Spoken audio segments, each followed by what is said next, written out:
Europe 1 Soir Week-end. 19h, 21h, Pascal de la Tour du Pin.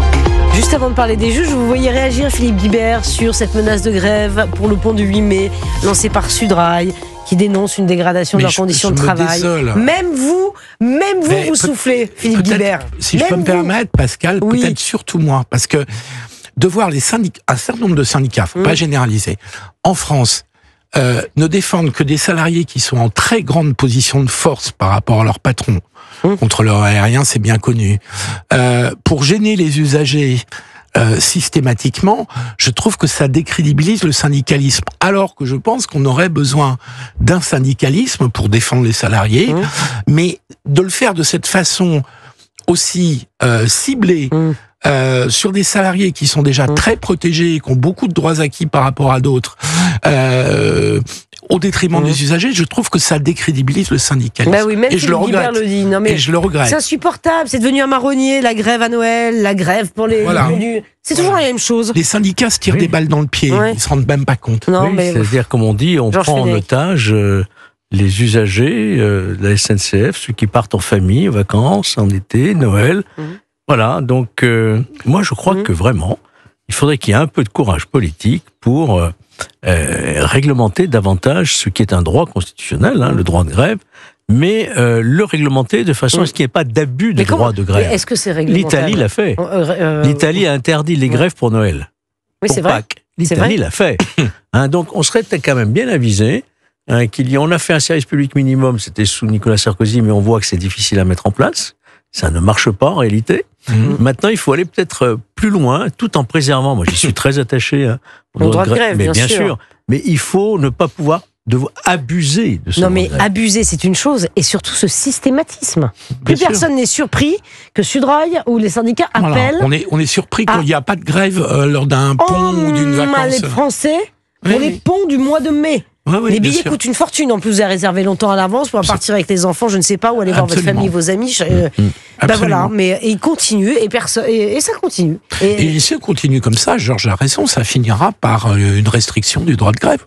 Si, à force d'abuser... Mais vous y croyez, vous ? La réglementation qui va s'y coller ? Protège aussi. Sous la pression de l'opinion publique, Pascal, ça finira. Deux intérêts. Ça finira comme ça, parce que... Mais ça fait 40 ans que ça dure, ça aussi. Vous avez deux principes qui rentrent en conflit. C'est le droit de grève et le droit d'aller et venir. Ce sont deux droits qui sont sur le même pied d'égalité. Donc il ne faut pas que ce droit de grève mette en cause la liberté d'aller et venir. Donc il faut assurer un véritable service minimum dès lors qu'il s'agit du transport public, parce qu'on n'a pas d'autres moyens que les trains et les avions, et en même temps le réglementer de façon à le préserver, que chacun puisse faire valoir ses revendications, et peut-être faudrait changer un peu la culture. Regardez en Allemagne, il n'y a jamais de grève. On discute. C'est une toute autre histoire sociale. Oui, c'est une autre histoire, mais peut-être qu'on pourrait s'inspirer de ce qui marche ailleurs, quand même. Oui, bien sûr. Mais la CFDT, par exemple, n'a pas cette culture-là, elle a la culture du compromis. Le problème, c'est le premier syndicat de France, mais c'est pas le seul. Alors sachez que pour les agents sédentaires, l'âge minimal de départ à la retraite est situé entre 55 et 57 ans. Voilà, et concernant les conducteurs, est-ce que j'ai la suite de... Voilà, les conducteurs de train, ils peuvent partir à la retraite entre 50 et 52 ans. Oui. Afin de pouvoir partir en retraite, les agents doivent totaliser au moins 15 ans de service à la SNCF. C'est pas mal, franchement, c'est pas mal. 15 ans de service, mais vous... Non, mais je veux dire, partir à la retraite à 50 ou 52 ans, vous vous rendez compte, c'est quand même un régime très favorable. Mais non, mais c'est 10 ans de moins que les autres. Donc, et ils viennent pourrir la vie des usagers. Dans la réforme des retraites de 2023, je crois que normalement les choses sont censées évoluer. Non, ça a été préservé. Qui allait chercher ça. Mais oui, bien sûr, certains syndicats ne défendent que des salariés qui bénéficient déjà d'un statut très dérogatoire par rapport à la moyenne des salariés.